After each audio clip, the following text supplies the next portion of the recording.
Unga, unga, unga, unga, unga. ¡No! ¡Oh! ¡No! ¡No puedo tocar! ¡No!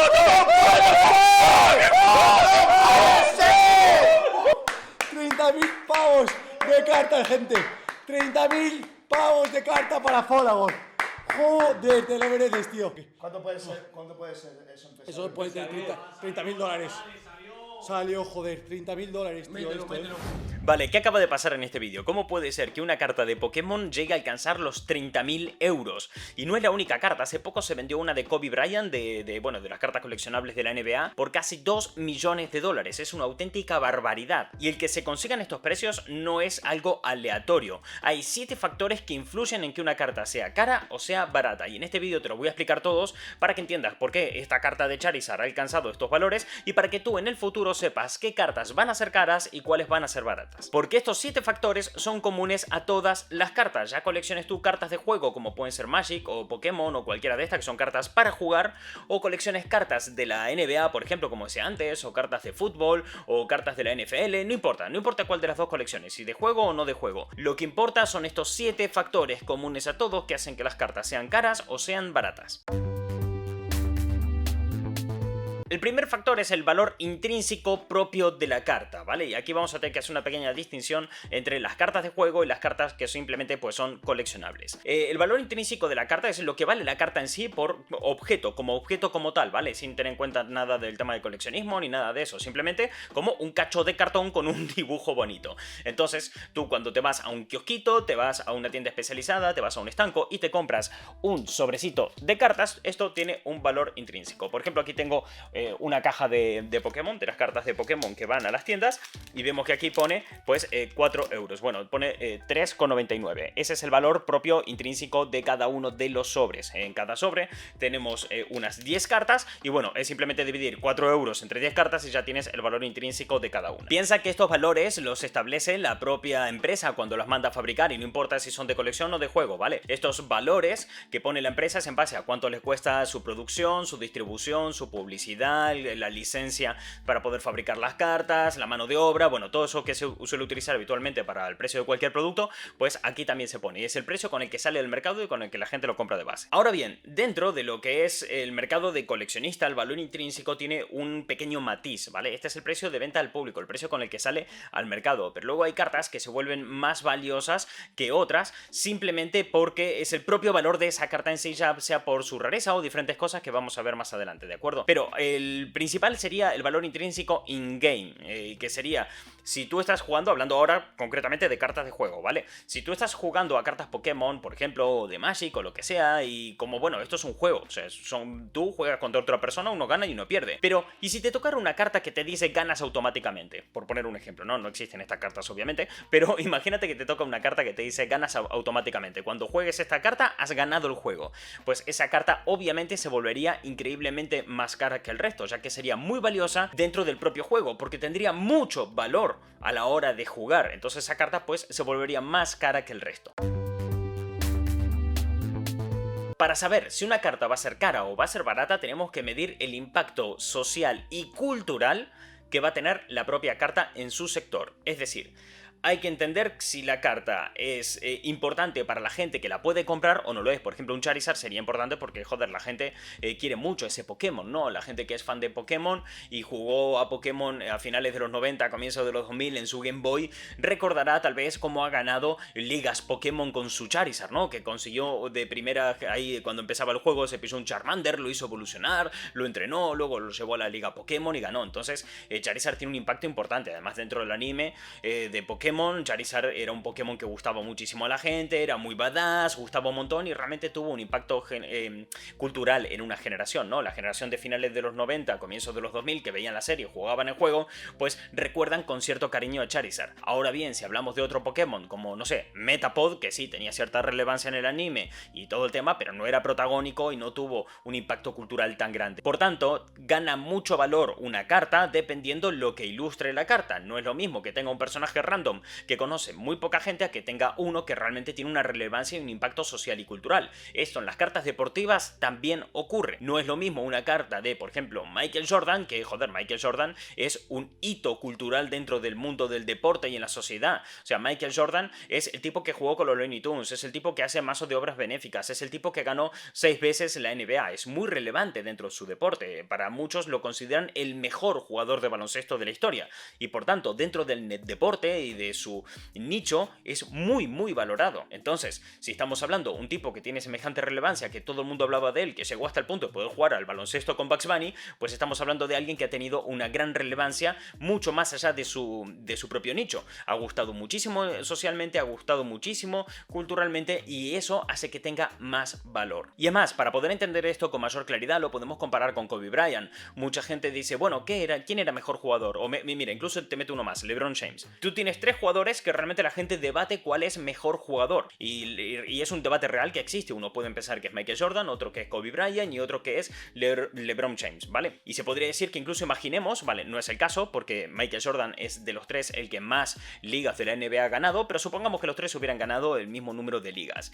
Esto no haría que las 3 cartas o los 3 jugadores tengan el mismo valor dentro de cromos deportivos, porque el impacto cultural de Michael Jordan fue mucho mayor que el que provocó Kobe Bryant y también mucho mayor del que está provocando ahora LeBron James, que está jugando ahora mismo en la NBA. Como ves, no es solamente importante dentro de su sector el impacto que tiene, sino también el que tiene fuera. Cuanto más relevancia gana y cuanto más lejos llega un jugador, pues más cara se puede volver su carta. Y dentro de todo esto, y antes de pasar al siguiente factor, también hay que destacar el nivel de influencia social, ¿de acuerdo?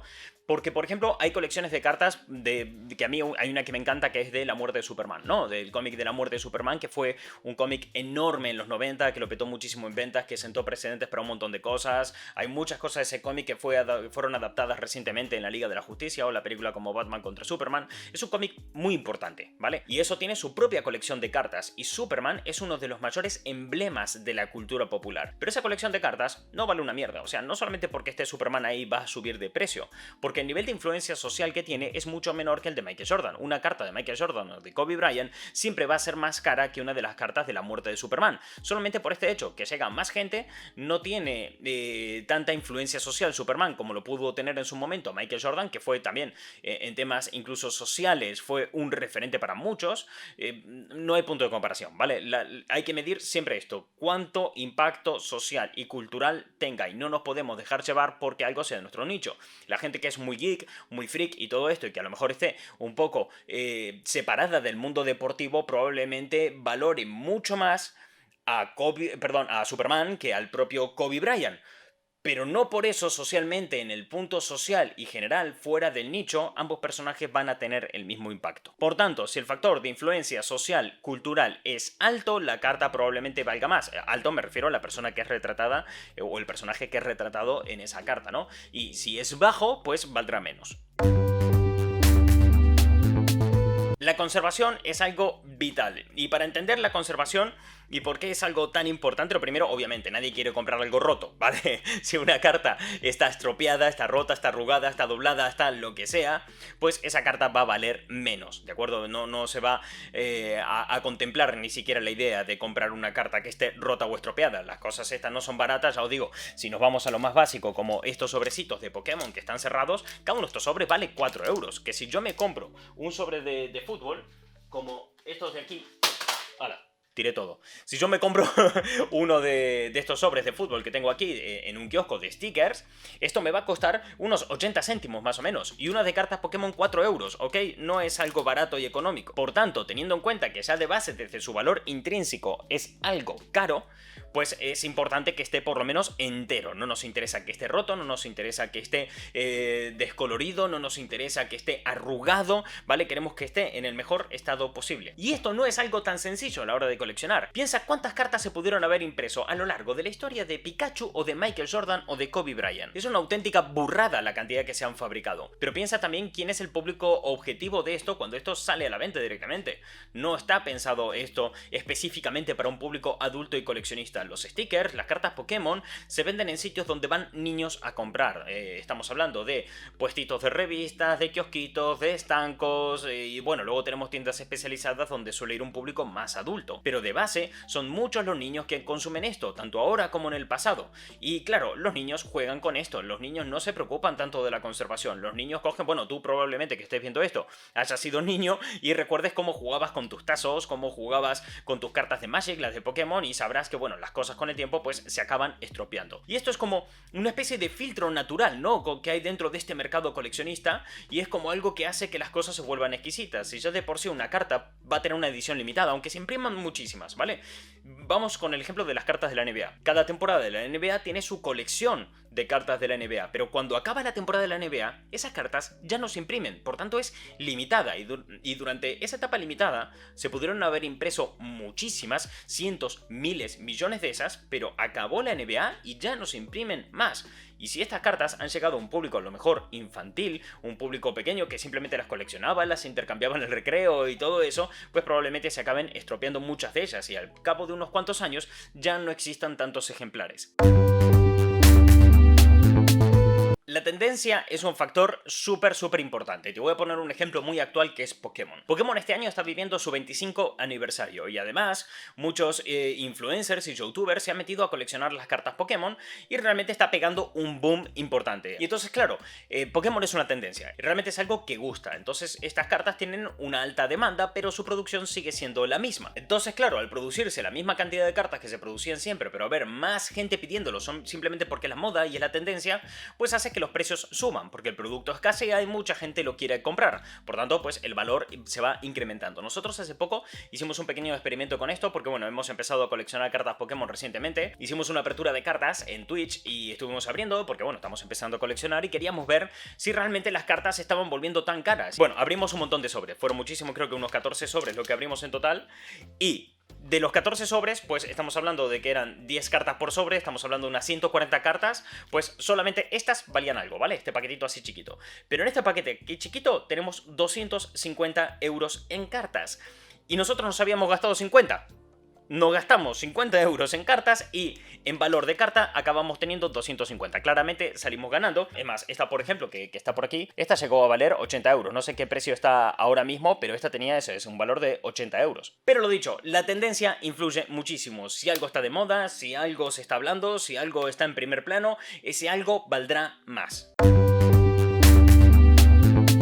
Esto es lo que te decía antes, si hay mucha gente pidiendo de algo y ese algo escasea, pues ese algo se volverá más caro. Y hay que tener en cuenta que hay cartas que se han impreso más y hay otras que se han impreso menos, y hay unas que se han conservado más y hay otras que se han conservado menos. Lo que te decía, aquí hay filtros naturales de la conservación que hacen que muchas se pierdan con el tiempo. Pero es que a estos filtros naturales también hay que pensar que hay cartas que son raras, que hay cartas que se imprimen menos. Y no solamente eso, sino que hay muchas veces cartas que no es que solamente se impriman menos, sino que además de imprimirse menos, se imprimen en formatos extraños y distintos. Por ejemplo, te mostraba antes esa carta que cuesta unos 80 euros, o costaba 80 euros, ¿no? Supongo que seguirá manteniéndose en ese precio, pero esa no es la versión, esa es la versión rara de la carta. Lo normal es que te toque esta versión de aquí. Esta versión de aquí es la normal, ¿de acuerdo? Esta es la que te viene normalmente en los sobres y con el que la gente juega. Esta es una edición súper básica de exactamente esta carta. Como ves, bueno, la carta hace lo mismo, ¿vale? La carta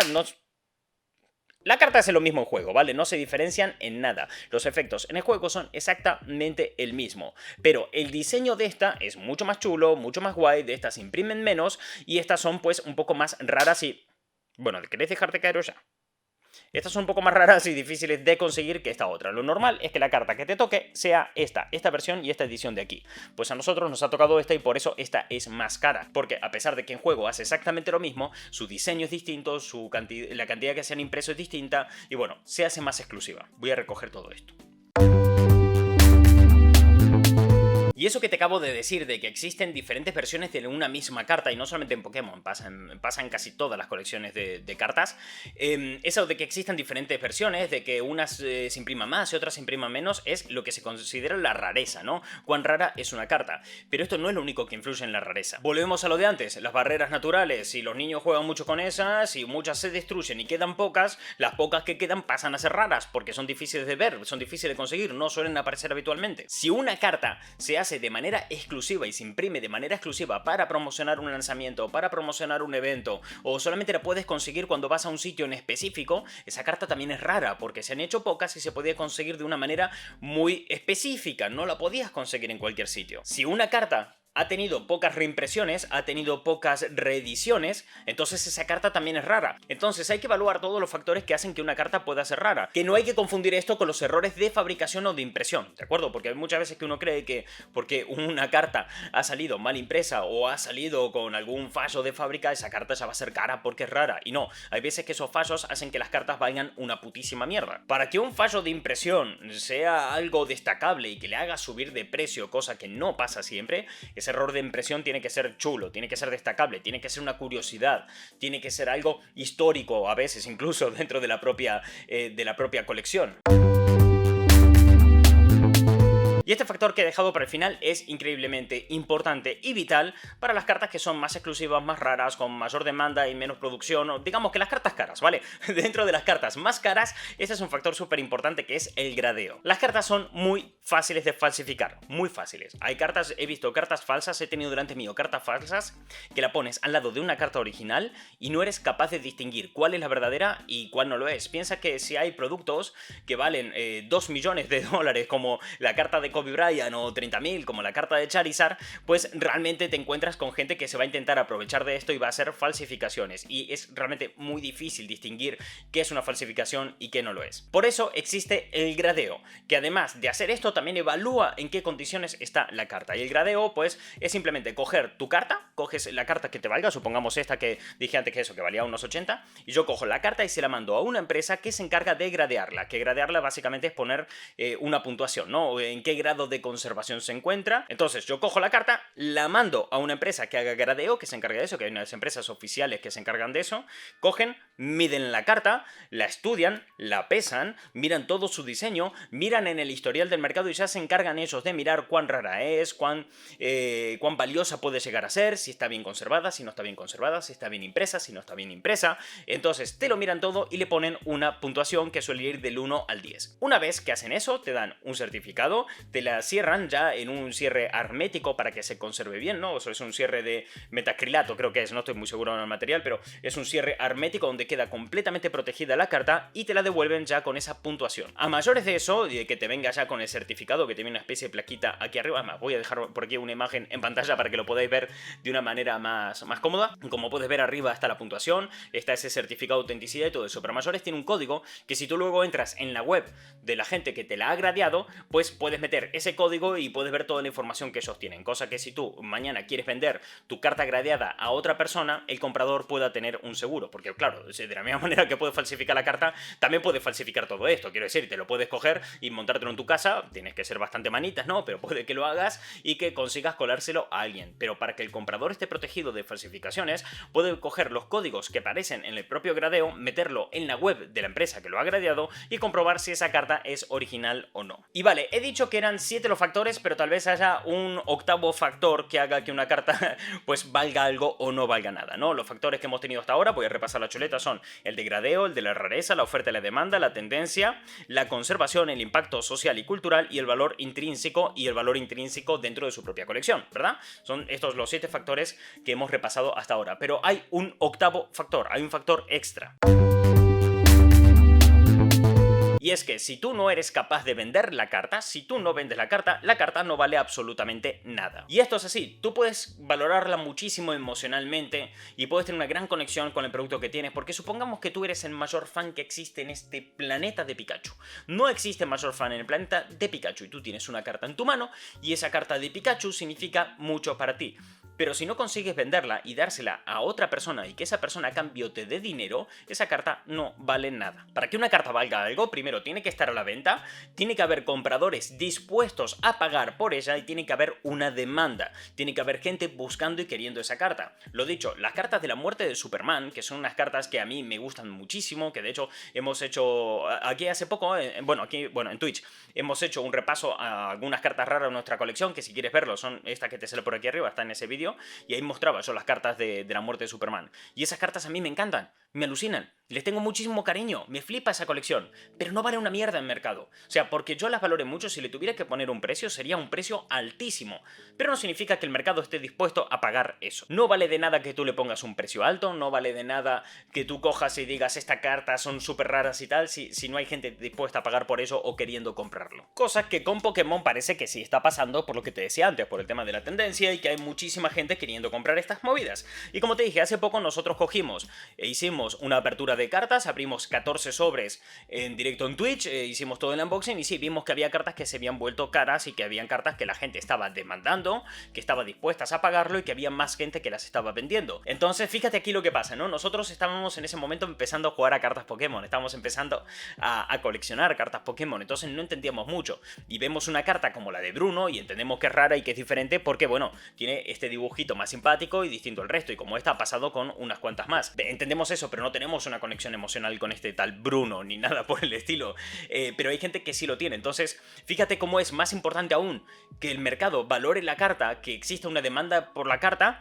que lo que tú sientas por la carta o cuánto valores tú la carta. A lo mejor tú la carta la valoras a la altura de la mierda y a ti te parece que esto solamente es un cacho de cartón con un dibujo simpático y nada más, y para ti esto valga absolutamente una puta mierda. Pero si existe un grupo de gente que lo valore por encima, un mercado que realmente lo esté demandando y que considere que eso es valioso y caro, pues el valor sube, obviamente, y la carta se vuelve cara. Aquí no se define el precio de una carta en base al precio al que tú lo quieras vender, sino al precio al que la gente está dispuesta a comprarlo. Y nosotros esto lo hemos comprobado, ya te digo, de una manera más empírica, ¿no? Hemos hecho el experimento, hemos hecho una apertura de cartas y que no significa eso que pasamos a poner a la venta las cartas de la última apertura, porque no era el caso, simplemente era hacer el experimento de eso. Pero para que el experimento realmente lo podamos confirmar como cierto, como algo que realmente es así y que la hipótesis se ha probado, tenemos que repetirlo. Y por eso, este viernes vamos a abrir todos estos sobres de Pokémon. Todos estos sobres de Pokémon los saqué de un kiosco.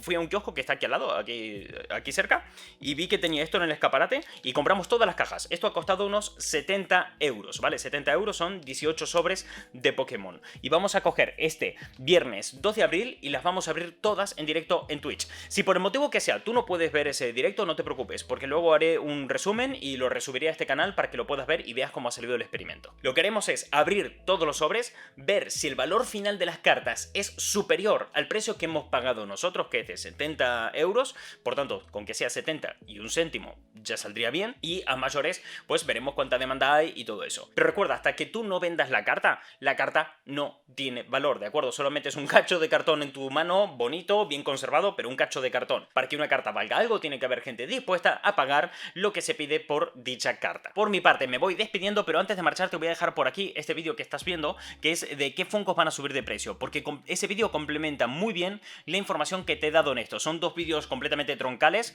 que te van a dar toda la info que necesitas para entender en este mundo del coleccionismo qué cosas suben o bajan de precio y por qué. Ahora sí, me voy despidiendo, mi nombre es Martín y nos vemos en próximos vídeos o directos en Twitch, que si nos quieres seguir en Twitch, pues es esta cuenta de aquí abajo. Me voy, no doy más la turra. Adiós.